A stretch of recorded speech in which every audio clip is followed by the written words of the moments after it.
በስመ አብ ወወልድ ወመንፈስ ቅዱስ አሐዱ አምላክ አሜን።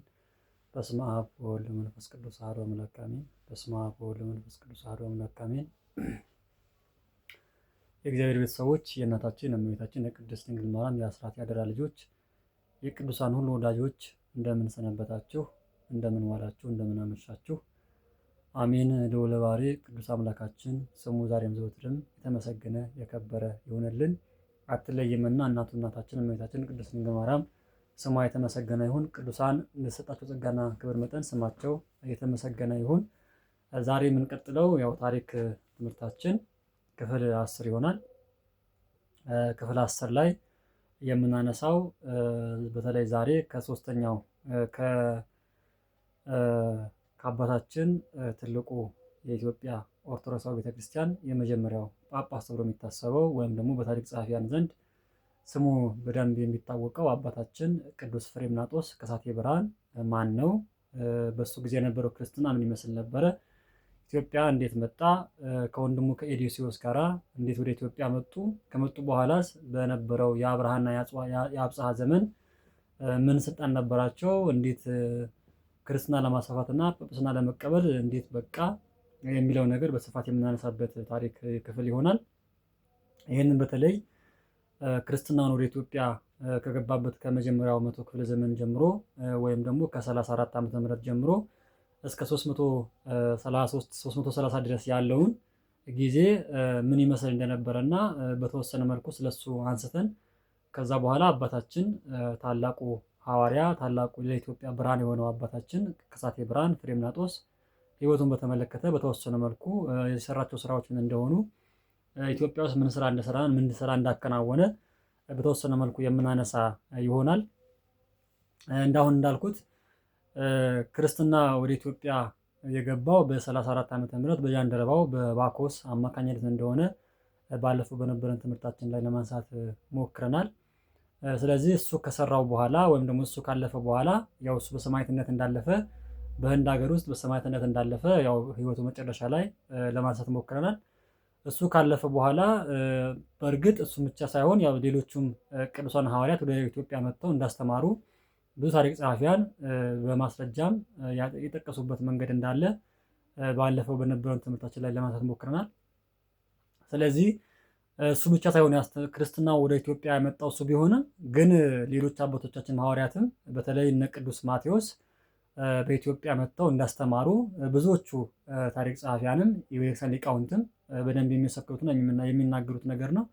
ስለዚህ ይሄ አባት እነዚህ ቅዱሳን ሐዋርያቶቻችን በተለይ ሐዋርያው ባኮስ፣ ታላቁ ወንጌላዊ ማቴዎስ፣ እነ እንድርያስም እነ በርቶሎሜዎስም እነ ቶማስም ኢትዮጵያ መጥተዋል ብለው የሚናገሩ ሰዎች አሉ። ስለዚህ እንደውም ቅዱስ ማቴዎስ ከነዚህ በተለየ መልኩ ያደረገው ስራ ምንድን ነው?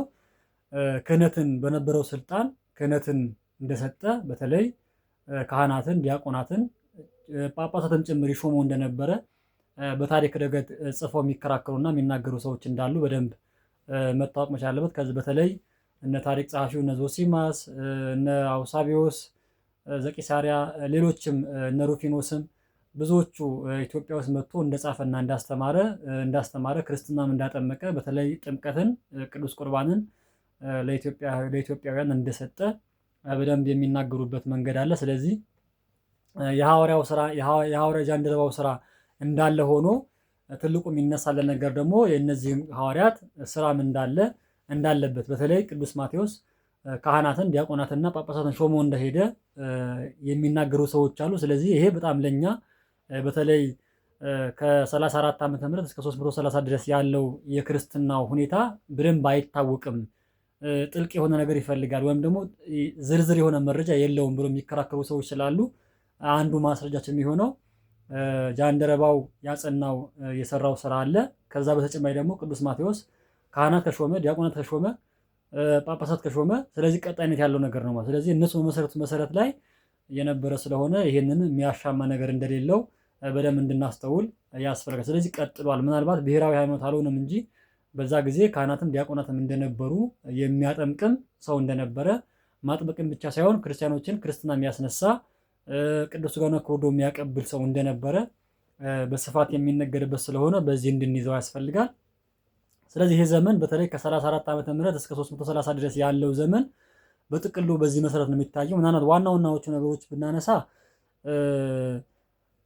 ሁለቱም ህገ ኦሪቱንም ህገ ወንጌሉን አብሮ በጋራ ይሰበኩ እንደነበረ ይታወቃል። በዚህ ዘመን ህገ ኦሪቱም ነበረ፣ ህገ ወንጌሉም ነበረ ማለት ነው። ለዚህ ማሳያ የሚሆነው በአብርሃ ወአጽብሃ ቤተ መንግስት ራሱ ካህኑ እንበረ የሚባለው ወይም ደግሞ ካህኑ እሱ የኦሪትን ስርዓት ይከውን እንደነበረ የተገለጸበት መንገድ። ስለዚህ አንደኛው በዛ ካህኑ እንበረም የኦሪት ስርዓትን ይፈጽም እንደነበረ በአብርሃ ወአጽብሃ ቤተ መንግስት ይፈጽም እንደነበረ ተነግሯል። ስለዚህ ክርስትናውን በአንድ በኩል ይሰራል ይሰበካል፣ በሌላ በኩል ደግሞ የኦሪትን ስርዓትም ጭምር እንደነበረ በደንብ በስፋት የሚታይበት ነገር ነው። ስለዚህ ሁለቱም በጋራ አብሮ ያስኬዱ እንደነበረ ክርስትናው ያላየለበት ዘመን፣ በተለይ የኦሪት ስርዓቱ በጣም የሰፋ ስለነበረ ያንን ነገር ወደ ክርስትናው ለማምጣት ጥረት የሚደረግበት ዘመን እንደነበረ በደንብ እንድናስተውለው ያስፈልጋል ማለት። ስለዚህ አንደኛው ትልቁ የሚነሳልን ነገር ይሄ ነው ማለት። ከዛ ውጪ አብዛኛው ፊትም እንዳሉት የሀገሪቱ ህብረተሰብ ይከተለው የነበረው የኦሪት ስርዓት ነው። በተለይ 70% የሚባለው ህብረተሰብ የሚከተለው ገና ወንጌል ስላልመጣ ክርስትናው ገና ስላልተስፋፋበት አብዛኛው ቦታ ላይ የሚመለክ ማነው አምልኮት ይፈጸምበት የነበረው የኦሪቱ ስርዓት እንደነበረ በደንብ የሚነገርበት ቦታ ነው ይህ ጊዜ ማለት ነው። ከዛ ውጪ ክርስትናም እምነት እንደነበረ ያው ክርስትናም እምነት ያው ፊትም እንዳልነው በጃንደረባ ባኮስና በሐዋርያቶቹ ተሰብኳል። ስለዚህ ክርስትናውም እንዳለ መታወቅ መቻለ። ክርስትናውም በዛ ጊዜ ክርስትናውም እንዳለ በደንብ እንድናስተውለው ያስፈልጋል። ስለዚህ አንደኛው ትልቁ ነገር የሚነሳው ሁለቱንም ኦሪቱንም ስርዓት የክርስትናውም ስርዓት ይፈጸሙም እንደነበረ በደንብ ማስተዋል ያስፈልጋል። ምናልባት ይህንን በተመለከተ ክርስትናውን በተመለከተ አባታችን አባ ጊዮርጊስ ዘጋስጫ በደንብ ጽፈው እናገኛለን። መጽሐፈ ምስጢር ላይ ይህንን በተመለከተ በዛች ዘመን ክርስትናው እንደነበረና ክርስትናው ለማስፋፋት ጥረት ይደረግ እንደነበረ በመጽሐፋቸው መጽሐፈ ምስጢር ላይ በደንብ ያስቀመጡበት ሁኔታ እንዳለ በደንብ ማስተዋል ያስፈልጋል። ከዛ ውጪ በዚህ ጊዜ ክርስትና በውጭው ሀገር በተለየ መንገድ ይስፋፋ እንደነበረ ሁሉ በኢትዮጵያም በተለያዩ መንገዶች ይስፋፋ ነበር ብለው አስቀምጦታል። ምናልባት በምን በኩል ነበር የሚስፋፋው ከተባለ በውጭ ሀገር ባለፈም ብዙ ነገር ለማንሳት ሞክረናል። እሱ ወደዛ አልገባም። በእኛ ሀገር ግን ስንመጣ በነጋዴዎች፣ በስደተኞች በተለይ በዘመነ ሰማዕታት በሐዋርያት ተከታይ ደቀ መዛሙርት በመምህራን አማካኝነት ክርስትናው በተለይ በትግራይና በኤርትራ አካባቢ በጣም ይስፋፋ እንደነበረ አክሱም የነበረችው ትግራዩ ስለሆነ ስለዚህ ትግራይንም ኤርትራንም ጨምሮ በዛው በሰሜኑ አካባቢና በዚህ በአማራው አሁን በምንጥረው በአማራው በጌ ምድርና ጎጃም አካባቢ ይህን ትምህርት ይስፋፋ እንደነበረ በደንብ በመጽሐፋቸው በደንብ የገለጹበት ሁኔታ እንዳለ መረጃው ያስቀምጣል። ስለዚህ ይህንን ትምህርት አባታችን አባ ጊዮርጊስ ዘጋስጫ ሲገልጹት ይህንን ትምህርት በእነዚህ አሁን በጠቀስናቸው ቦታ በትግራይ፣ በኤርትራ በተለይ በአማራው ሰሜናዊ ክፍል አካባቢ ላይ ይህንን ትምህርት ይስፋፋ እንደነበረ በመጽሐፈ ምስጢር ላይ በደንብ ያስቀመጡበት መንገድ አለ። ከዛ ውጪ ትልቁ የሚነሳው ነገር ደግሞ ያው ይሄ ዘመን ካበቃ በኋላ የቅዱሱ አባታችን የቅዱስ ፍሬምናጦስ ታሪክም ሲገልጹ እሳቸው እንደዚህ ብለው ነው የሚናገሩት። አባታችን አባ ጊዮርጊስ ዘጋስጫ ሲናገሩ በኢትዮጵያ ውስጥ ክርስትና እንዴት እንደነበረ በሚገባ ገልጸውታል። የኢትዮጵያውያኖች ምን ብለው የሚናገሩ ኢትዮጵያውያኖች በአክሱም አካባቢ ጥምቀት እንደነበረ ክርስቲያኖቹም በግንባራቸው፣ በእጃቸው፣ በቤታቸው በር ላይ በሚጋግሩት አንባሻ ላይ የመስቀል ምልክት እንደነበረበት ቅዱስ ፍሬምናጦስ ስለ ክርስትና መግባት በኢትዮጵያ ውስጥ የሕገ ኦሪት ሊቀ ካህን ከነበረው ከእንበረም ጋር መነጋገራቸውን ጭምር ገልጸው ጽፈዋል። ስለዚህ ይሄ አባታችን የሰጡት ምስክርነት ነው። ስለዚህ እነዚህ በክርስትናው ጥምቀት እንደነበረ ጭራሽ በሚጋግሩት አንባሻ ላይ ሁላ በሚጋግሩት ምግብ ላይ ሁላ የመስቀል ምልክት ይሰሩ እንደነበረ በተለይ የትግራይ እናቶችና አባቶች ይህን ስራ ይሰሩ እንደነበረ አባታችን አባ ጊዮርጊስ ዘጋስጫ በደንብ አድርገው የጠቀሱበት መንገድ ይሄ አንደኛው የታሪካችን አንዱ ምዕራፍ እንደሆነ በደንብ እንድናስተውል ያስፈልጋል። ከዛ ውጪ ካህኑ እንበረም ይህን ምስክርነት ሰጥቷል። ያው እሳቸውን ጠይቀውት ሲመልስላቸው ወይም ደግሞ ማነው ፍሬምናጦስም ሲገልጽ ማለት ነው ካህኑ እንበረም ጠይቆት የመለሰበት መንገድም እንዳለ እሳቸው በመጽሐፋቸው ላይ ካህኑ እንበረም ፍሬምናጦስ ጠይቆት የመለሰበት መንገድም አለ ብለው የተናገሩበት መንገድ አንደኛው የታሪክ ማስረጃ የሚሆን ነገር ስለሆነ ይህንን በደንብ እንዳለ በደንብ ማወቅ መገንዘብ ይጠበቅብናል ማለት። ስለዚህ አንደኛው የሚነሳው ነገር ይሄ ነው። በዚህ ዘመን ምናልባት እንደው የነገሱ ነገስታት ስንመለከት ወደ 37 የሚሆኑ ነገስታት ነግሰዋል ተብሎ በታሪክ መጽሐፍ በታሪከ ነገስትም ተጽፎ የምናገኘው ታሪክ እንደሆነ በደንብ ማስተዋል ይጠበቅብናል። ስለዚህ አንደኛው የሚነሳው ነገር ምንድን ነው? በዚህ ጊዜ በተለይ ንግስቷ ጌርሻ ከሞተች ካረፈች በኋላ ንግስት አዜብ ካረፈች በኋላ ከእሷ ቀጥሎ የነገሱ ነገስታት እስከ 330 ድረስ ባለው ዘመን የሚነሳው ወደ 37 የሚደርሱ ነገስታት እንደነገሱ በደንብ የሚጠቀስ ነገር ነው። ስለዚህ ይሄ ከብዙ በጥቂቱ የዚህ ዘመን በተለይ ከ34 ዓመተ ምህረት እስከ 330 ድረስ ያለው ዘመን በተለይ መልኩ በጥቅል ስናየው ዝርዝር ነገር አላየንም። በጥቅል ሲታይ ግን እነዚያ ነገሮች ክንዋኖች የነበሩበት እንደሆነ በደንብ እንድናስተውለው ያስፈልጋል። ከዛ ውጪ አሁን የምናየው ዛሬ የምንጀምረው ደግሞ ትልቁ ታሪክ የሚሆነው በተለይ የኢትዮጵያ ቤተክርስቲያን ከ330 እስከ 912 ዓመተ ምህረት ድረስ ያላትን ታሪክ ምን ይመስላል የሚለው ነገር በስፋት የምናይ በተለይ ይሄ ከ330 እስከ 912 ድረስ ያለው የማን ዘመን ነው? የአክሱም ዘመን ነው። ስለዚህ የአክሱም ዘመን ደግሞ የአክሱም ዘመን አብቅቶ ዘመነ ዛጉዌ ሲመጣ ደግሞ ከ912 በኋላ ስለሆነ የዘመነ ዛጉዌ የመጣው ልክ እስከዛ ድረስ ያለውን ታሪክ በጣም ብዙ ነገሮች የሚነሱበት ነው። እዚህ ጋር በተለይ ከ330 እስከ 900 ምናምን ድረስ ያለው ዓመት ስናነሳው በጣም በርካታ ነገሮች የተፈጠሩበት፣ ብዙ ነገሮች የተከናወኑበት፣ ብዙ ሁነቶች የመጡበት፣ በተለይ ክርስትናው ብሔራዊ ሃይማኖት የሆነበት፣ ቅዱስ ፍሬምናጦስ ለኢትዮጵያ የመጀመሪያ ጳጳስ ሆኖ የተሾመበት፣ ቅዱሳን መጽሐፍት የመጡበት፣ ክርስትና በተለያየ ቦታዎች የተስፋፋበት፣ በርካታ ቅዱሳን ወደ ኢትዮጵያ የመጡበት፣ ቅዱስ ያሬድ የተነሳበት፣ የእስልምና እምነት የተስፋፋበት፣ የወዲት ጉዲት የኢትዮጵያ ቤተክርስቲያን ያቃጠለችበትና እነዚህ ታሪኮች በሙሉ የታጨቀበት ነገር። ስለዚህ ይሄ ዘመን በጣም ትልቅ ታሪክ ያለው ለቤተክርስቲያናችን ትልቅ አሻራ የተጣለበት ታሪክ እንደሆነ በደንብ እንድናስተውለው በተለይ ከ330 እስከ 912 ያለው ዘመን በቤተክርስቲያናችን ረገድ በጣም ብዙ ታሪኮች የተከናወኑበት ለኢትዮጵያ ቤተክርስቲያን መሰረት የጣለበት ወይም ደግሞ ለኢትዮጵያ ኦርቶዶክስ ተዋሕዶ ቤተክርስቲያን መሰረት የጣለበት ስራ የተሰራበት ጊዜ እንደሆነ በደንብ እንድናስተውለው ያስፈልጋል። ስለዚህ የመጀመሪያው የምናነሳው እዚህ ላይ ቅዱስ ፍሬምናጦስ ይሆናል ማለት ነው። ቅዱስ ፍሬምናጦስ እንዴት መጣ፣ የት መጣ፣ የት ተወለደ፣ መቼ ተወለደ የሚለው ነገር በተወሰነ መልኩ እናንሳና ከዛ በኋላ እሱን ስንጨርስ ስለ አባቶቻችን ነገስታት፣ ቅዱሳን ነገስታት ስለ አብርሃና ወአጽብሃ በተወሰነ መልኩ የምናነሳ ይሆናል ማለት ነው። በመጨረሻ ግን ያው ታሪኩን ካየን በኋላ ለቅዱስ ፍሬምናጦስ በኢትዮጵያ ውስጥ ምን ሰራ፣ ምን አገልግሎት አከናወነ የሚለው ነገር እሱን ዳሰን የምንጨርስ ይሆናል ማለት ነው። አምላካችን በቸርነቱ በምሕረቱ በይቅርታ ጎብኝቶ በመካከላችን ተገኝቶ ሕይወቱን ቃል እንዲያስተምረን እንዲመክረን የእሱ መልካም ፈቃድ ይሁን። ከቅዱሳን በረከት ረድኤት ያሳትፈን። ስለዚህ አባታችን ቅዱስ ፍሬምናጦስ ማን ነው? ከየት ነው የመጣው? የሚለው ነገር ስናነሳ የመጀመሪያው አባታችን ቅዱስ ፍሬምናጦስ አባቱ ምናንጦስ ይባላል። እናቱ ማርያም ሰናይት ትባላለች። የተወለደው በ276 ዓመተ ምህረት በሶሪያዋ ወይም ደግሞ ጢሮስ በተባለችዋ ሶሪያ በህዳር 26 ቀን እንደሆነ ታሪኩ በደንብ ይናገራል። ይሄ ሰው ያው ከተባረኩ ቤተሰቦች በሶሪያ የተወለደ ወይም ደግሞ በጢሮስ የተወለደ ሰው እንደሆነ በደንብ ተመልክቷል። ከዛ ውጪ በተወለደ ጊዜ የብርሃን አምድ ከሰማይ ወርዶ ለ7 ቀናት አብርቷል ተብሎ ያው በገሉ ላይ የተነሳለት ታላቅ ሰው ነው። ስለዚህ በተወለደ ሰዓት ላይ የብርሃን አምድ በቤታቸው በአባቱ በምናንጦስና በእናቱ በማርያም ሰናይት ቤት ልክ እሱ ሲወለድ ለ7 ቀን ያህል የብርሃን ምሰሶ ቤቱ ተተክሎ እንደነበረ በደንብ የተነገረበት ሁኔታ አለ። ከዛ ውጪ በተወለደም ጊዜ ለፈጣሪያቸው ለአብ ለወልድ ለመንፈስ ቅዱስ ምስጋና አቅርቧል ብለው ታሪኩ ላይ ገሉ ላይ በደንብ ይነገራል። ስለዚህ ይህ አባት ሲወለድ ለአብ ምስጋና አቅርቧል።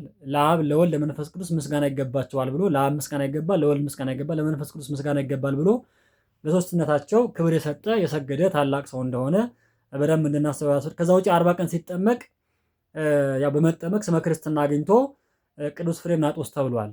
ስለዚህ የመጀመሪያ ያወጣለት ስሙ በክርስትና የተሰጠው ስያሜ ፍሬምናጦስ ነው ማለት ነው። ፍሬምናጦስ ተብሎ ስመ ክርስትና ተሰጥቶታል። ከዛ ውጪ ያጠመቀው ሊቀ ጳጳስ ምን ብሎ ተንብዮአል ማለት ነው? ያጠመቀው ሊቀ ጳጳስ ምን ብሎ ተንብዮአል ይባላል? ይህ ሕፃን ለኢትዮጵያውያን ሁሉ ብርሃን ይሆንላቸዋል በማለት ትንቢት የተናገረለት ሰው ነው። ስለዚህ ይህ አባት ሲያጠምቀው ጳጳሱ ሲያጠምቀው ለኢትዮጵያውያን ብርሃን የሚሆን ብርሃን የሚልክላቸው የወንጌልን ብርሃን የሚሰጥ ወንጌልን ብርሃን በኢትዮጵያ የሚያስፋፋ ሰው እንደሆነ ትንቢት የተነገረለትም ሰው እንደሆነ በደንብ እንድናስተውለው ያስፈልጋል። ከዛ ውጪ ያው በልጅነቱ በተለይ ወደ ኢትዮጵያ ከመምጣቱ በፊት ማለት ነው በልጅነቱ በነበረበት በጢሮስ በሶሪያ ብሉይን ሐዲስን ስርዓተ ቤተክርስቲያን ተምሮ ወደ ኢትዮጵያ እንደመጣ ታሪኩ ወይም ገሉ በደንብ የሚናገርለት ታላቅ አባት ነው። በረከቱ ከሁላችን ጋር ይደር። ከዛ ውጪ ያው ይሄ ሰው የመጣበት ጊዜ ያው አብርሃና ወአጽብሃ ሁለቱ ነገስታት በኢትዮጵያ የነገሱበት ዘመን ስለሆነ ይሄ ነገስት እነዚህ ነገስታት በነበሩበት ዘመን ወደ ኢትዮጵያ እንደመጣ በደንብ ታሪኩ በደንብ ይታወቃል። ከዛ ውጪ በዘመኑ የነበረው አብርሃና ወአጽብሃ በነበሩበት ጊዜ የኦሪት ስርዓት ይከውን የነበረው ካህን ፊትም እንዳልኳቸው እንበረም ይባላል። ይሄ እንበረም ከመጣ በኋላ ያው ፍሬምናጦስን አግኝቶታል፣ ተገናኝተዋል። ታሪኩ በኋላ በደንብ እንዴት እንደመጣ ታሪኩ ነግራችኋለሁ። እንዴት ወደ ኢትዮጵያ መጣ የሚለው ነገር ነግራችኋለሁ። ከዛ በፊት ግን ይሄ ሰው እንበረም የሚባለው ሰው አግኝቶታል። ከተገናኙ በኋላ ምንድነው የጠየቀው ይላል። ለእንበረም ምን ብሎታል? የኦሪት ካህናት የነበረው የኢትዮጵያ እንበረም ስለ እምነት ሲጠይቀው እምነት አላችሁ፣ ግዝረት የላችሁም፣ ጥምቀት አላችሁ፣ ቁርባን ስጋው ደሙን መቀበል ግን የላችሁም እያለ ሲጠይቀው እንበረምም እምነትና ጥምቀት ኢትዮጵያዊ ጃንደረባ እንዳመጣላቸው ይመልስለት እንደነበረ ታሪክ መጽሐፍ በደንብ ዘግበውታል። ስለዚህ ሲጠይቀው ያው እምነት አላችሁ ግዝረትም አላችሁ ግን ጥምቀት የላችሁም ነው ያለው። ስለዚህ እምነት አላችሁ ጥምቀት አላችሁ እምነት አላችሁ ጥምቀት አላችሁ እምነት አላችሁ ግዝረት አላችሁ ግን ደግሞ ጥምቀት የላችሁም ብሎ ሲጠይቀው እንደነበረ ይጠይቀዋል። ስለ እምነት ከመጀመሪያም ነበረን፣ ጥምቀትን ደግሞ የመጀመሪያው ባኮስ ወይም ጃንደረባው ባኮስ ኢትዮጵያ ውስጥ ወደ ኢትዮጵያ አምጥቶልናል ብሎ ያመጣልን ክርስትና በደንብ ይናገራል። ስለዚህ አንደኛው ሲጠይቀው የመለሰለትን መልስ ይሄ ስለሆነ አንደኛው ትልቁ የሚነሳልን ታሪካችን ከዚህ ጋር በተያያዘ ስለሆነ ይህን ነገር እንድናስተውለው ያስፈልጋል። ስለዚህ ይሄ ሰው ከመጣ በኋላ የኢትዮጵያ መጀመሪያ ጳጳስ ተብሎ የተሰየመ ታላቅ አባት ነው። ስለዚህ በጣም የሚገርም አባት፣ የሚገርም መሰረት ያለው፣ የሚገርም ጽናት ያለው ለክርስትና መስፋፋት በጣም ቀናኢ የነበረ ሰው እንደነበረ በደንብ በታሪኩ ላይ በገሉ ላይ ተጽፎ የሚገኝ እንደሆነ በደንብ እንድናስተውለው ያስፈልጋል። ከዛ ውጪ በጃንደረባው የተዘራውን ክርስትና ስር እንዲጸና ፍሬ እንዲያፈራ ያደረገው ትልቅ አስተዋጽኦ ለኢትዮጵያ ኦርቶዶክስ ተዋሕዶ ቤተክርስቲያን እንደዚህ የሚነገርም አይደለም። በጣም ትልቅ ስራ የሰራ ታላቅ አባት እንደሆነ በደንብ እንድናስተውል ያስፈልጋል ማለት ነው። ሌላው ቅዱስ ፍሬምናጦስ ብርሃነ ወንጌልን በመላው ኢትዮጵያና የኢትዮጵያ ግዛት በነበሩት የመን፣ ሱዳን፣ መርዌ፣ ሳባ እንዲደርስ ያደረገ ታላቅ ሐዋርያ ተጋድሎ የፈጸመ ታላቅ አባት ነው። ስለዚህ በጥቅሉ ታሪኩ ስናነሳው ይሄ ነገር እንደሆነ በደንብ በተለይ ወንጌልን ከማስፋፋት አንጻር ያው ጃንደረባው በለፋባቸው ቦታዎች እሱም ደግሞ ልክ እንደ ጃንደረባው ሆኖ ወንጌልን ያስፋፋ ወንጌልን የሰራ ታላቅ አባት እንደሆነ በደንብ ማስተዋል ያስፈልጋል። ከዛ ውጪ መላ ዘመኑ ያው ይሄ ስንመለከተው መላ ዘመኑ በጾም በጸሎት ወንጌል በማስተማር በስግደት በሱባኤ የኖረ ታላቅ አባት ነው። ስለዚህ መላ ዘመኑ በጾም በጸሎት በስግደት በመመጽወት በማስተማር ወንጌልን በማስተማር መጽሐፍትን በመተርጎም ትልቅ ስራ የሰራ ታላቅ አባት እንደሆነ በደንብ ይታወቃል። ከዛ ውጪ ቅዱስ ያሬድም ስለሱ ሲመሰክር እንደዚህ የሚል ቃል ተናግሯል። በድጓው ላይ ምን ይላል? ብርሃንን ይገልጥ ዘንድ ወደ ሀገራችን የተላከ ይህ ሰው መምህራችን ነው ብሎ በድጓው ላይ ቅዱስ ያሬድ ጠቅሶታል። ስለዚህ ይህ ሰው ለኢትዮጵያውያን ብርሃን ይሆን ዘንድ ብርሃን ይገልጥ ዘንድ ብርሃን ያስተምር ዘንድ የብርሃን መንገድ ያሳይ ዘንድ የመጣ ሰው ነው ብሎ የተናገረለት ታላቅ ሰው እንደሆነ በደንብ እንድናስተውለው ያስፈልጋል። ከዛ ውጭ አባ ጊዮርጊስ ዘጋስጫም በሰዓታት በሌሊቱ ላይ እንደዚህ የሚል ቃል አለ። በመጽሐፍ ምስጢር በስፋት ያነሳዋል፣ ያወድሰዋል። በአጠቃላይ የኢትዮጵያ ቅዱሳን አባቶቻችን ያመሰግኑታል፣ ያከብሩታልም። መሰረታቸው እሱ ስለሆነ በደንብ ያነሱታል፣ ያከብሩታል ተብሎ በመጽሐፍም በተለያየ መንገድ የተጠቀሰበት መንገድ አባ ጊዮርጊስ ዘጋስጫ ፊትም ባነሳ ነው መጽሐፉ ላይ በመጽሐፈ ምስጢርም በሰዓታቱም ላይ በደንብ የሚያነሳው ታላቅ አባት እንደሆነ በደንብ እንድናስተውል ያስፈልጋል። ከዛ ውጪ ወደ ኢትዮጵያ እንዴት መጣ የሚለው ነገር ልንገራችሁ። ይሄ ሰው ይሄ ታላቅ ሰው ወደ ኢትዮጵያ እንዴት መጣ የሚለው ነገር ስናነሳ ሩፊኖስ የተባለው ታሪክ ጸሐፊ እንደተረከው ሜሮጲዎስ የተባለ ግሪካዊ የጢሮስ ነጋዴ ፈላስፋ ነበረ ይላል። ይህ ሰው የጢሮስ ነጋዴ ያው አጎቱ ነው፣ ሜሮጲዎስ ይባላል። የጢሮስ ግሪካዊ የጢሮስ ነጋዴ ፈላስፋ ነው፣ ግን ግሪክ ነው፣ ግን የሚኖረው በጢሮስ ነው። ስለዚህ ዘመዶቹ የሆኑት ሁለት ወንድማማቾች ፍሬምናጦስና ኤዴሲዮስ ወይም ሲድራኮስ የተባሉ ክርስቲያኖች ይዞ ከጢሮስ ወደ ህንድ ለንግድ በሚሄድበት ወቅት በአፍሪካን ባህር አፍሪካን ባህር በሚባለው በጠረፍ ቀይ ባህር ወደብ ለእረፍት ውሃ ለመጠጣትና አገር ለማየት ከጀልባ ወርደው ጀልባውም ከወደብ አስጠግተው ሳሉ በዚህ አካባቢ የሚኖሩ ሰዎች በጀልባይቱና በተሳፋሪዎቹ ላይ አደጋ ጥለው እቃዎቻቸውን ዘረፏቸው ይላል። ምናልባት ይህ ሰው ያው ወደ ህንድ ነበር ለመሄድ የተነሱት።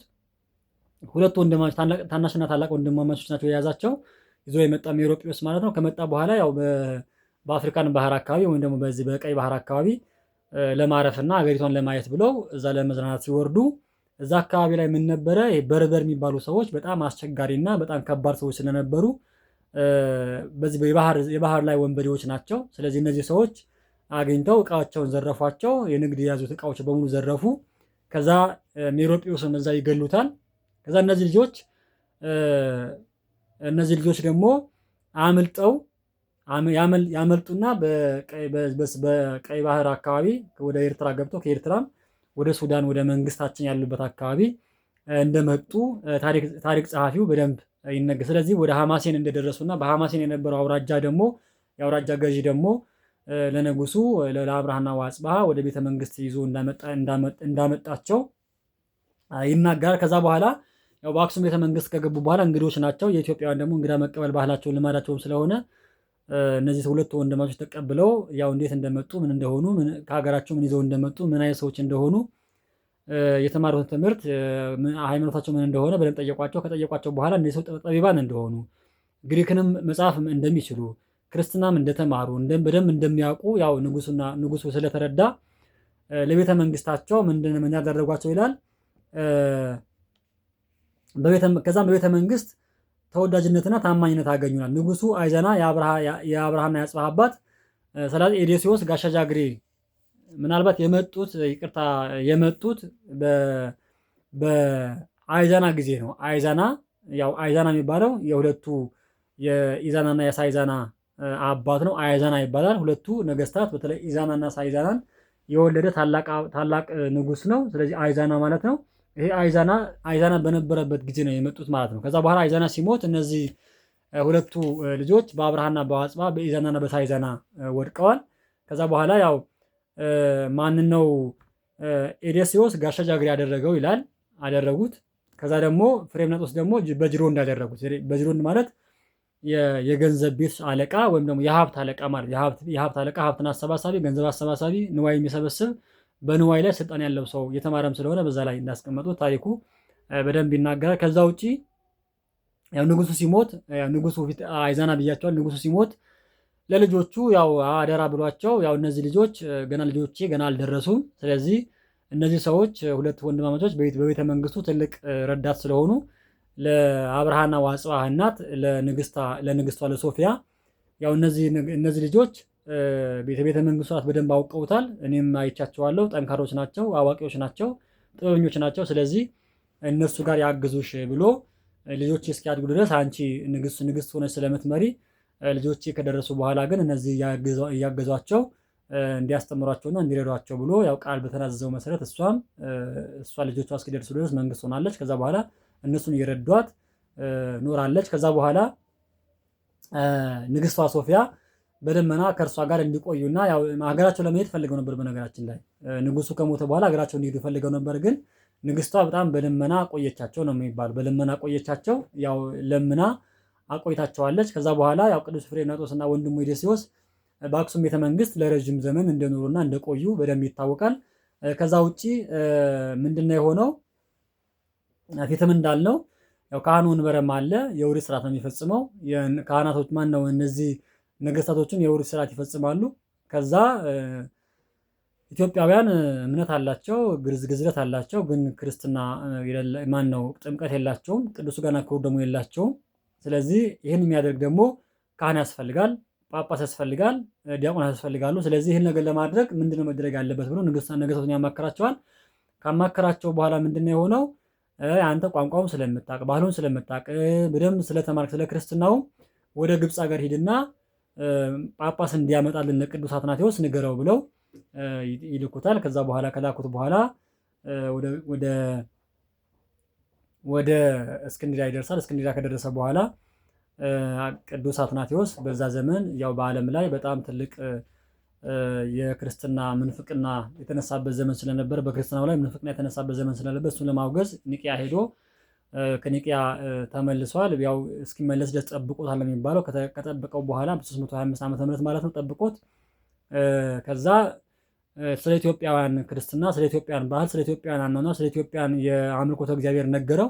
ከነገረው በኋላ አይ በቃ ካንተ በላይ ስለ ኢትዮጵያ የሚያውቅ ስለሌለ እኔ ጳጳስ አድርጌ ሾመሃለሁ ለኢትዮጵያ ጳጳስ ትሆናለህ ብሎ ነገረው። ከዛ በኋላ ለኢትዮጵያ የመጀመሪያ ጳጳስ አድርጎ ቅዱስ ፍሬምናጦስ ሾሞ እንደላከልን በደንብ ይታወቃል። ስለዚህ አንደኛው ቅዱስ ፍሬምናጦስ ለኢትዮጵያውያን የመጀመሪያ ጳጳስ ሆኖ በቅዱስ አትናቴዎስ ተሾሞ የመጣ ታላቅ ሐዋርያ ታላቅ አባት እንደሆነ በደንብ ማስተዋል ያስፈልጋል። ከዛ ውጭ ቅዱስ ፍሬምናጦስ ተሾሞ ከመጣ በኋላ የኦሪት ሊቀ ካህን ከነበረው ከንበረም ጋር በመወያየት ለነገስታቱ የኢትዮጵያ ሕዝብ ግዝረትና የክርስትና እምነት አላቸው፣ ነገር ግን ጥምቀትና ስጋው ደግሞ መቀበል የላቸውም በማለት አስረዷቸውና ከዛ በኋላ ያው ይህን ካስረዷቸው በኋላ ቅዱስ ፍሬምናጦስ ፊትም ባልነው መሰረት ወደ እስክንድርያ ሄዶ መጥቶ ያው ለኢትዮጵያውያን ስጋው ደግሞ ማቀበር፣ ክርስትና ማንሳት፣ ካህናት መሾም፣ ዲያቆናት መሾም ትልቁ ስራው እንደነበረ በደንብ ማስተዋል ያስፈልጋል። ስለዚህ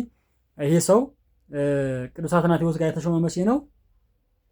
ቅዱስ አትናቴዎስ በነገራችን ከእስክንድሮስ ነው ስልጣኑ የተረከበው። ለእስክንድሮስ በ328 ዓመተ ምህረት ሲያርፍ ቅዱስ አትናቴዎስ ከኒቅያ ጉባኤ ከ3 ዓመት በኋላ ማለት ነው። ቅዱስ አትናቴዎስ በ328 ዓመተ ምህረት በግብፅ ላይ ፓትሪያርክ ሆኖ እንደተሾመ ታሪኩ በደንብ ይናገራል። ስለዚህ ይሄ ሰውም ኤጲስቆጶስ ከዛ በ328 ዓመተ ምህረት ይሄ ሰው እንደገና ማለት ነው ቅዱስ ፍሬምናጦስን ቅዱስ አትናቴዎስ ለኢትዮጵያውያን ኤጲስቆጶስ ዘአክሱም ወዘኩላ ኢትዮጵያ ብሎ አጥምቆ እንደላከው በደንብ የሚናገር ታሪክ ነው። ስለዚህ ቅዱስ ፍሬምናጦስ የመጀመሪያ የኢትዮጵያ ጳጳስ እንደሆነ በደንብ እንድናቀር ያስፈልጋል። ስለዚህ በኢትዮጵያውያን ደግሞ ሲጠራ ከሳቴ ብርሃን የሰራ ብርሃን ለኢትዮጵያ ያመጣ ብርሃን ለኢትዮጵያ ያፈነጠቀ ተብሎ የሚነገርለት ታላቅ አባት እንደሆነ በደንብ እንድናስተውለው ያስፈልጋል። ከዛ ውጭ ቅዱስ ፍሬምናጦስ በስብከቱ በማስፋፋት ወንጌልን በማስተማር ሰዎች ከብሉይ ኪዳን ወጥተው ወደ አዲስ ኪዳን መጥተው ስርዓት አምልኮ ወደ ክርስትና ሆኖ ክርስትናው ላይ በደንብ እንዲስፋፋና ክርስትናው በደንብ በኢትዮጵያ እንዲነገር ትልቅ ስራ የሰራ ታላቅ አባት ነው። ስለዚህ ይሄ አባት በኢትዮጵያውያን ዘንድ በጣም የሚገርም ትልቅ ስራ የሰራ አባት ነው። ከዛ ውጭ ትልቁ የመጀመሪያ ያደረገው ስራ ምንድን ነው? ካህኑ እንበረም አጥምቆ የኦሪት ስርዓት ነበረ የሚከተል የነበረው። ስለዚህ ያ ካህን አጥምቆ ካህኑ እንበረምን አጥምቆ ህዝበ ቀድስ በማለት ካህን አድርጎ በመሾምና ነገስታቱና ይዛናና ሳይዛና አጥምቆ አብርሃና ወአጽብሃ በሚል ስመ ክርስትና እንደሰጣቸው ያው ታሪኩ በደንብ ይነገራል። ስለዚህ ካህኑ እንበረምን ህዝበ ቀድስ አለው፣ ካህን አድርጎ ሾመው። ከዛ በኋላ ደግሞ አብርሃና ወአጽብሃ ደግሞ ይዛናና ሳይዛና ይባሉ ነበረ። ማን አላቸው? አብርሃና ወአጽብሃ ብሎ ስመ ክርስትና እንዳወጣላቸው በደንብ ይነገራል። ከዛ ውጭ በመቀጠል በነገስታቱ አዋጅነት በ350 ዓመተ ምህረት ይሄ ክርስትና የኢትዮጵያ ብሔራዊ ሃይማኖት እንዲሆንም ትልቁ የሰራ ታላቅ አባት። ስለዚህ ይሄ አባት ለኢትዮጵያውያን ትልቅ ስራ የሰራ ክርስትናው ብሔራዊ ሃይማኖት እንዲሆን ያደረገ ታላቅ አባት እንደሆነ በደንብ እንድናስተውለው ያስፈልጋል። ከዛ ውጪ ይህ ታላቅ አባት በሐዋርያነት ተግባሩ በመቀጠል የኢትዮጵያን ሕዝብ ለአርባ ተከታታይ ቀን እንዲጠመቁ በማድረግ በአራቱም አቅጣጫ እየዞረ እያስተማረ አብያተ ክርስቲያናትንም እየሰራ ቀንና ማታም እያጠመቀ ለኢትዮጵያ ሕዝቦች ታላቅ ብርሃን መሆን የቻለ ታላቅ አባት ነው። ስለዚህ የሚገርመው ነገር ቀን ብቻ አይደለም ሲሰራ የነበረው ማታም ቀንም ሙሉ ቀን በተለይ 40 ቀን ሙሉ የኢትዮጵያ ሕዝብ ሲያጠምቅ የነበረበት ጊዜ እንደነበረ በታሪኩ በገድሉ ላይ ተጽፎ የምናገኘው ነው። ስለዚህ ይሄ አባት በጣም ለኢትዮጵያውያን ትልቅ ብርሃን የሆነ ብርሃን ያመጣ ብርሃን የሰራ ለኢትዮጵያውያን ብርሃን ሆኖ ያለፈ ታላቅ ሐዋርያ፣ ታላቅ የወንጌል ገበሬ፣ ታላቅ አባት፣ ታላቅ መመኪያ፣ ታላቅ ለኢትዮጵያውያን አባት የሆነ ሰው እንደሆነ በደንብ የሚከበር የሚወደድ አባት እንደነበረ በደንብ መታወቅ መቻል አለበት። ከዛ ውጪ በተጨማሪም ከኢትዮጵያ ሊቃውንት ጋራ በመሆን ቅዱሳት መጽሐፍትን ወደ ግዕዝ ቋንቋ የተረጎመ ሲሆን በጥንታዊ የግዕዝ ፊደል ላይ ከከአብ እስከ ሳዕብ ያሉትን ድምፅ ሰጪ ፊደላትን ቅጥሎችንም ምልክቶችን በመጨመር እና ከሳባዊ ፊደል በተሻሻለው የግዕዝ ፊደል ከግራ ወደ ቀኝ የመጻፍ ልምድን በማስቀረት ከቀኝ ወደ ግራ ከግራ ወደ ቀኝ እንዲጻፍ በማድረግ ለግዕዝ ስነ ጽሑፍ ትልቅ እድገት እንዲያሳይ አንዱ ትልቅ ነገር ሰርቷል። ስለዚህ ይሄ አባታችን በነገራችን ላይ ትልቁ ለግዕዝ ቋንቋ ማደግ ትልቅ ስራ የሰራ አባት ነው።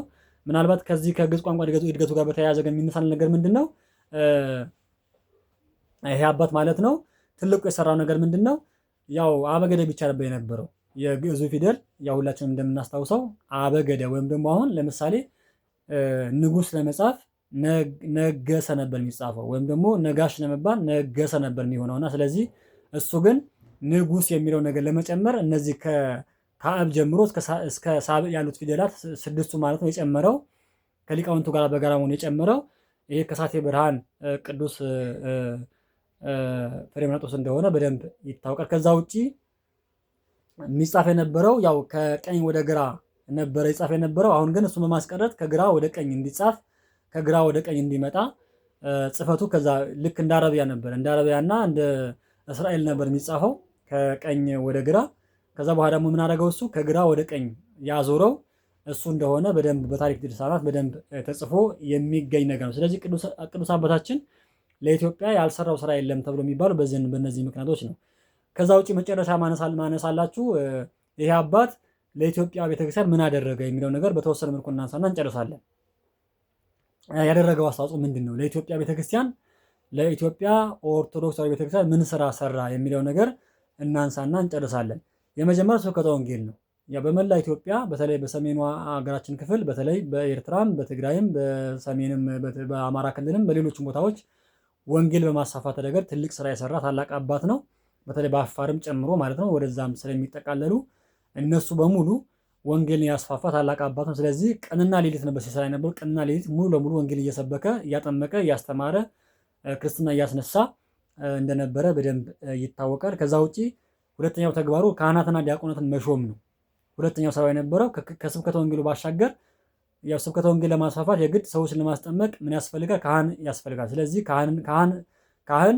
ካህናትና ዲያቆናት በመሾም ያው ትልቁ ድርሻ የነበረው እሱ ነው። ስለዚህ የኦሪት ስርዓት ከውል የነበረውን እንበረም የቀደሰው ወይም ደግሞ የሾመው እሱ እንደሆነ በደንብ ይነገራል። ስለዚህ ያው ካህናትና ዲያቆናት የሚሾሙት ለምንድን ነው? ወንጌል ለማስተማር እንዲያጠምቁ፣ እንዲያቆርቡ፣ ሰው ሲሞት ስርዓተ ጸሎት እንዲያደርሰው፣ እንዲቀብሩ እነዚህ ካህናትና ዲያቆናት በደንብ እንደሾመ በደንብ የሚነገር ነው። ከዛ ውጪ ሶስተኛው የሰራው ስራ ጥምቀትና ቁርባን ስርዓትን በኢትዮጵያ እንዲጀመር አድርጓል።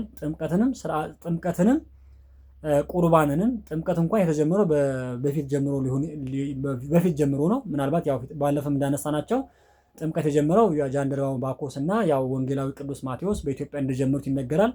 ከዛ ውጭ ግን እሱ ትልቁ ነገር ያደረገው ነገር ምንድነው? ሰዎች ከክርስትና ከተነሱ በኋላ ቅዱስ ቁርባን እንዲቀበሉ ይህንን ስራ ሰርቶልናል ማለት ነው። ስለዚህ ቅዱስ ፍሬምናጦስ የሰራው ቅዱስ ቁርባን ሰዎች እንዲቀበሉ ትልቁ ስራ የሰራ እሱ ነው። ከዛ ውጪ በአራተኛ ደረጃ የሚነሳው ምንድነው?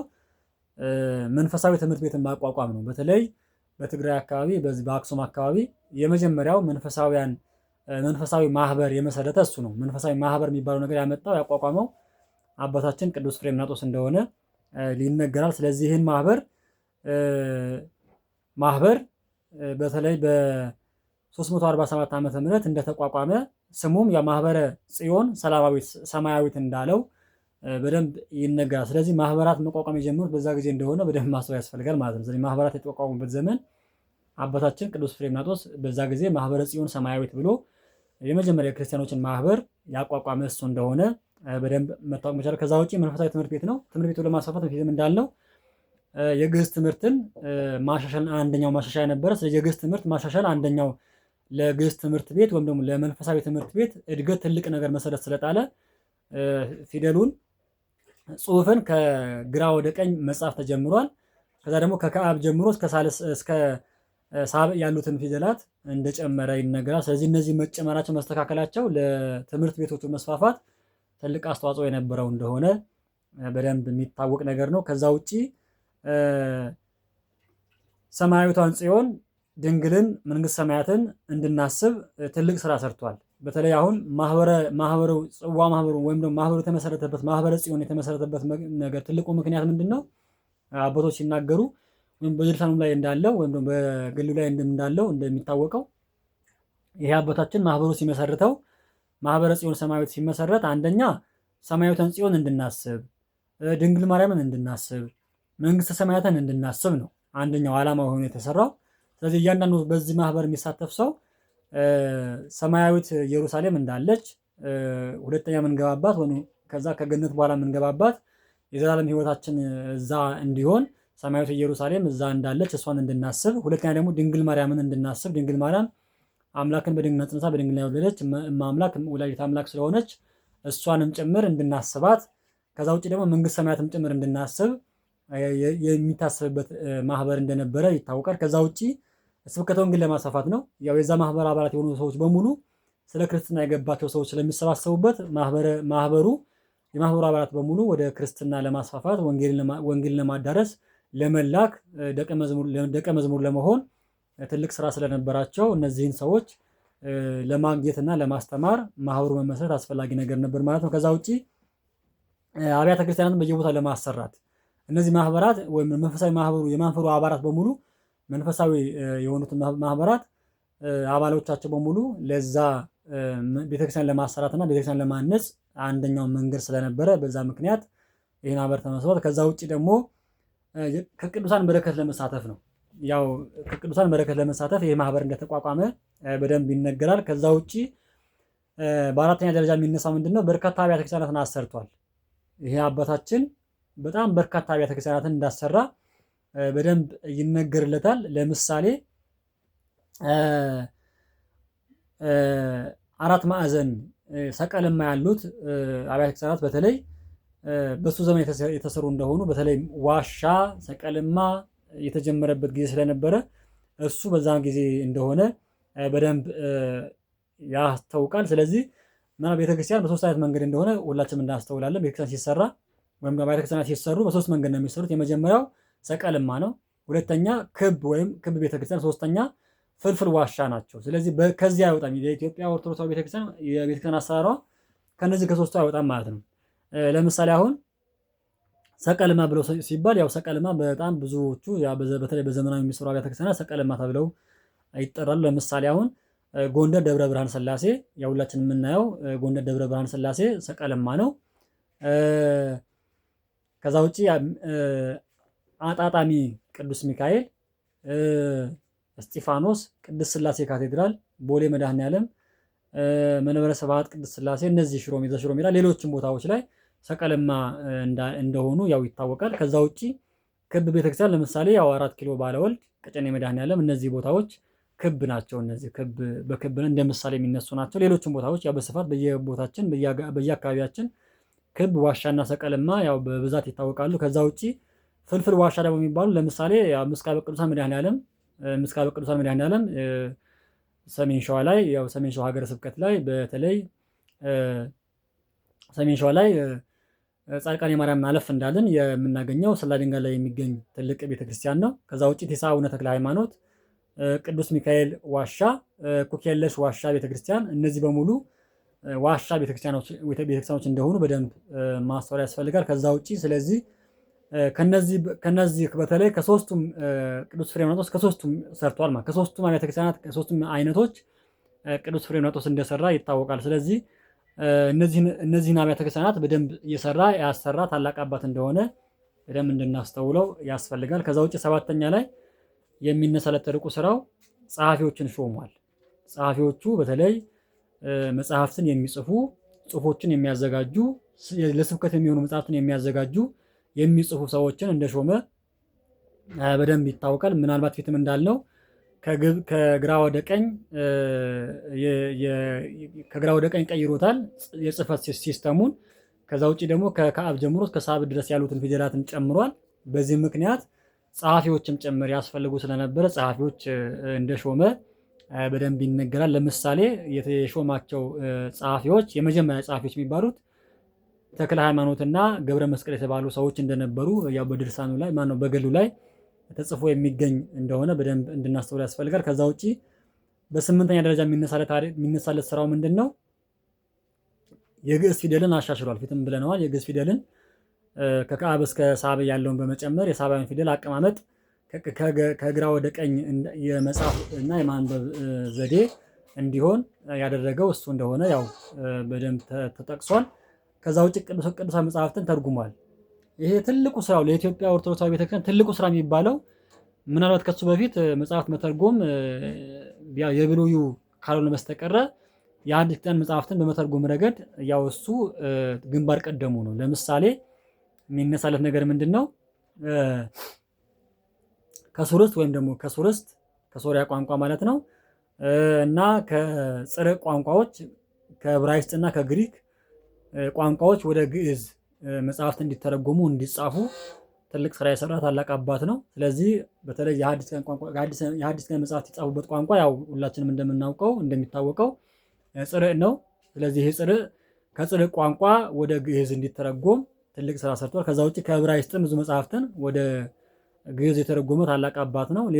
ከሌሎችም ቋንቋዎች በተለይ መጽሐፍ ቅዱስ ከተጻፈባቸው ቋንቋዎች በተለይ ከሮማይስጥ እና ከዕብራይስጥ ጨምሮ ሌሎችም ቋንቋዎች ላይ ይሄ አባት ወደ ግዕዝ እንዲተረጎም ትልቅ ስራ የሰራ ታላቅ አባት ነው ማለት ነው። ከዛ ውጭ ያው በዘመኑ የኢትዮጵያ ግዛት የነበሩት ያው በዛ ጊዜ በጣም ስማችንም ሀገራችንም በጣም ሰፋፊ ስለነበረች በተለይ ኑቢያ፣ መርዌ እነዚህ ሀገሮች በኢትዮጵያ ይተዳደሩ ነበር ይባላል። ስለዚህ እነዚህ ሀገሮች ሙሉ ለሙሉ ክርስትና ለማስፋፋት በተለይ መርዌ፣ ኑቢያ፣ ደቡብ ሱዳን እና ሰሜን ሱዳን አጠቃላይ እነዚህ ሀገሮች በእኛ ስር ስለነበሩ በእኛ ግዛት ስለነበሩ እነዚህን ሀገሮች ክርስትና ለማስፋፋት ትልቅ ስራ የሰራ ታላቅ አባት እንደሆነ በደንብ እንዲታወቅ ያስፈልጋል። ከዛ ውጭ የክርስትና እምነት ብሔራዊ እንዲሆንም ያው ከአብርሃና ወአጽብሃ ጋር ሆኖ የክርስትና ሃይማኖት ብሔራዊ ሃይማኖት እንዲሆን ትልቁ ስራ የሰራ ታላቅ አባት ነው። ከዛ ውጭ ቤተክርስቲያን ኑፋቄ የማይችላት መሆኗ አሳይቷል። ይሄን ለምንድን ነው ከተባለ ያው አርዮሳውያን በተለይ ታላቁ የቤተክርስቲያን ጠበቃ የነበረው ወይም ደግሞ ቤተክርስቲያን ወደ ክብሯ እንድትመለስ ወደ ልዕልናዋ እንድትመለስ የሰራው ታላቁ ቆስጠንጢኖስ ካለፈ በኋላ ያው ልጁ ወይም ደግሞ ወንድሙ ነግሶ ነበረ። ስለዚህ ይሄ ሰው ቁንስጣ የሚባለው ማሱ ከነገሰ በኋላ ያው አርዮሳዊ ስለነበረ የአርዮሳዊ ሀሳብ ደጋፊ ስለነበረ ለኢትዮጵያውያንም ጭምር ጳጳስ ሊልክ አርዮሳውያን ሀሳብ ነበራቸው ይባላል። ይሄ አባት ደግሞ በፍጹም እኛ የእስክንድርያ ቤተክርስቲያን ነው የምንቀበለው እንጂ የእናንተ አርዮሳውያን አንቀበልም በማለት ትልቅ ቻሌንጅ ያደረገ ትልቅ መከላከል ስራ የሰራ ታላቅ አባት ነው። ስለዚህ ንጉሱ በማስተባበር በፍጹም እኛ አንቀበልም በማለት ከካህናትና ከነገስታቱ ጋር በጋራ በመሆን የነዚህ የአርዮሳውያን ምንፍቅና ወደ ኢትዮጵያ እንዳይገባ ትልቅ አስተዋጽኦ ያደረገ አባት እንደሆነ በደንብ ይታወቃል። ከዛ ውጪ የመጨረሻ የሚነሳለት ነገር ምንድነው? ስሞቹን እናንሳና እንጨርስ። ስሞቹ ያው የመጀመሪያ ስሙ አቡነ ሰላማ ይባላል። አቡነ ሰላማ የሰላምን ወንጌል በመስበኩ ሸክማቸው የከበደ ሁሉ በሰላም ምክንያት ወደ ክርስቶስ በመቅረባቸው ሰላም በማግኘታቸው ያው ሰላማ የሚል ስም አግኝቷል። ስለዚህ ሰላማ የተባለበት ምክንያት ይሄ እንደሆነ እንድናስተውል ነው። ከዛ ውጪ ከሳቴ ብርሃን ይባላል የተባለበት ምክንያት ለኢትዮጵያ ከብርሃነ ትምህርታቸው አማካኝነት ብርሃነ ወንጌልን የበራላቸው ምዕመናን ከሳቴ ብርሃን በማለት ሰይመውታል። ማለት ከትምህርቱና ያው ከነበሩበት የኦሪት ስርዓት ወጥተው ወደ ክርስትና ስለመጡ ብርሃን የሆነ ወንጌል የበራላቸው ሰዎች ተሰባስበው ይሄ ሰውዬ ለእኛ ወንጌልን ስላበራልን ብርሃን ስለሆነልን ስለዚህ ከሳቴ ብርሃን የሚል ስያሜ እነሱ ምዕመናን እንዳወጡለት በገድሉ ላይ በደንብ ይነገራል። ከዛ ውጭ ቅዱስ ያሬድም በድጓው ላይ ፊትም እንዳነሳ ነው በድጓው ላይ ምን ብሎታል? ብርሃንን ይገልጽ ዘንድ ወደ ሀገራችን የተላከ ይህ ሰው መምህራችን ነው ብሎታል። ስለዚህ ብርሃን የገለጸልን እሱ ነው ማለት። ስለዚህ ብርሃን የገለጸልን እሱ እንደሆነ ቅዱስ ያሬድ የመሰከረለት ታላቅ አባት ነው። ከዛ ውጪ ቅዱስ ፍሬምናጦስ በኢትዮጵያ ቤተክርስቲያን ላይ ትልቅ ስራ የሰራ እንደሆነ ያው አሁን ካየናቸው ታሪኮች በደንብ ለማየት ሞክረናል። ከዛ ውጪ ያው እግዚአብሔር አምላካችን በ380 ዓመተ ምህረት ላይ በ104 ዓመቱ ሐምሌ 26 ቀን በክብር እንዲያርፍ ሆኗል። ያው በክብር አርፏል። ይሄ አባት በክብር አርፏል። ስለዚህ ምናልባት እንደ ሊቀ ነቢያት ሙሴ በመላእክት ተገንዞ መላእክት ተቀብሯል ተብሎ የሚነገርለት አባት ነው። ይሄ አባት ልክ እንደ ሙሴ ማለት ነው በመላእክት ገንዘው የቀበሩትም እንደሆነ ያው ይታወቃል። ቦታው ምናምን ቦታው ሊታወቅ ይችላል፣ ግን የቀበሩትና የገነዙት መላእክት እንደሆኑ በደንብ በገድሉ ላይ በደንብ ተጽፎ የሚገኝ ነገር ነው። ከዛ ውጪ የእጅ መስቀላቸው 2 ሲሆኑ አንደኛው በገዳሙ ውስጥ ካህናት አሃዱ ብለው ቅዳሴ እስኪፈጸም ድረስ መስቀሉ ውሃ ያፈሳል፣ ቅዳሴ ሲያልቅ ይቆማል። ይሄ አንደኛው ትልቁ እንትናቸው ነው። የአባታችን የቅዱስ ፍሬምናጦስ መስቀል እስካሁን ድረስ ያለ ነው። ይሄ አባት የያዘው መስቀል ካህናት በቅዳሴ ጊዜ ልክ ቅዳሴ ጀምረው እስኪያቆሙ ድረስ ከመስቀሉ ውሃ እንደሚፈስ ውሃ እንደሚያንጠባጥብ በደንብ ይታወቃል። ስለዚህ ይሄ ያው ቤተክርስቲያኑ የሚያውቁ ሰዎችም የሚናገሩት ትልቅ ሀቅ ያለው ታሪክ ነው። ይሄ ታሪክም ያው በዘመናችን የሚፈጸም እንደሆነ በደንብ እንዲታወቅ ያስፈልግ። ሁለተኛ የእጅ መስቀሉ አሁንም ቅባት እያወዛ ብዙ ታምራት እያደረገ ይገኛል። ይሄ በትግራይ በተለይ ስሙ ባለበት በስሙ በታነጸች ቤተክርስቲያን ላይ ይሄ መስቀሉ ሁለተኛው መስቀሉ ማለት ነው ያው ወዝ ይወጣዋል። ወዝ ወጥቶት ለብዙ ህሙማን መፈወሻ እንደሆነ በደንብ ይነገራል። ከዛ ውጪ ያው ቃል ኪዳኑ ስንመለከት አምላካችን ያው ሲያርፍ ቃል ኪዳን ገብቶለታል። ምን ብሎ ነው የገባለት? በስሙ የዘከረ ገድሉ የጻፈ የሰማ ያሰማ በዓሉን ያከበረና ድርብ በረከት ይቀበላል ብሎ አምላካችን ቃል ኪዳን የገባለት ታላቅ አባት ነው። ቤተክርስቲያናችንም የቅዱስ ፍሬምናጦስን በዓል ሐምሌ 26 ዕረፍቱን ታኅሳስ 18 ደግሞ በዓለ ሲመቱን ጵጵስና የተቀበለበት ቀን በታላቅ ክብር ታከብረዋለች። ከዛ ውጪ ደግሞ የሚገርመው ነገር ደግሞ ምንድነው የመጨረሻው የኢትዮጵያ ኦርቶዶክሳዊ ቤተክርስቲያን ብቻም ሳትሆን የካቶሊክ ቤተክርስቲያንም ይሄ አባት ታስበዋለች ማለት ነው። ይሄ አባት ቅዱስ ብላ ታስበዋለች። የካቶሊክ ቤተክርስቲያን የምታስበው ጥቅምት 27 ቀን ስትዘክረው፣ የግሪክ ቤተክርስቲያን ደግሞ ያው ህዳር 30 ቀን ያው መታሰቢያውን ያደርጋሉ። ስለዚህ ከኛ ውጪም ይሄ አባት ለመላው ዓለም እንደው ለመላው ለአፍሪካም ሊሆን ይችላል ብርሃን ስለበራ ለኢትዮጵያን ብርሃን ስላመጣ የካቶሊክ ቤተክርስቲያንም የግሪክ ቤተክርስቲያንም ትልቅ ዝክር እንደሚያደርጉለትና እንደሚያስቡት ያው በገድሉም በተለያየ መንገድ ተጽፎ የሚገኝ ነገር ስለሆነ ያው በረከቱ ይደርብን። ትልቅ አባት እንደሆነ ያው የሚገልጽና የሚያስታውስ ነገር እንደሆነ እንድናስተውለው ነው።